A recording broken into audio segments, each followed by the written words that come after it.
Hey guys, how's it going? Today we've got another cool horn to look at. So this is a Utahcentral Cast P5. Really cool paint. I really do like the paint. As you can see, it's got some blue coming through under the red. With Utahcentral, I don't know much about the railroad, to be honest. But I know that they do have red engines and they have blue also.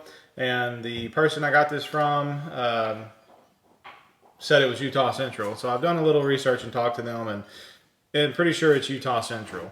I didn't buy this straight from them, and I don't have anything directly linking me back to them other than word of mouth. But based off of what I've seen and research I've done, that's what I've concluded. So anyway, like I said, it's a new Cast P5. This is maybe a little bit of a later one, just because I say later, probably newer than 1980, just because it does have single Nathan back caps. It's all original. It is currently paint sealed, so I'm not going to open it up. And it actually sounds very good for a new cast horn. I am a P5 fan, new cast and old cast. I like how they sound, but this one especially sounds very mellow for a new cast horn.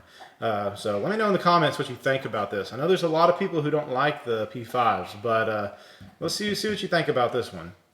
Anyway, with a P5, you have a 1, 2, 3, 4, and 5. So, I mean, that's about it. This is how it was ran. Like I said, it's all paint sealed, so I'm not going to take the bolts off. Honestly, a couple of these bells are a little loose. You can kind of move them around a little just because there's a cork gasket in between the foot and the manifold. They need to be tightened down probably a little, but I really hate to do it because I don't want to damage the paint that's on these bolts. The paint that's on this thing is kind of flaky a little bit. It's been in the weather, but anyway, so. Pretty cool configuration though. This is my favorite configuration on a Gullwing with the 4 and the 2 reversed. So anyway, y'all enjoy this, guys. This is the Utahcentral Cast P5.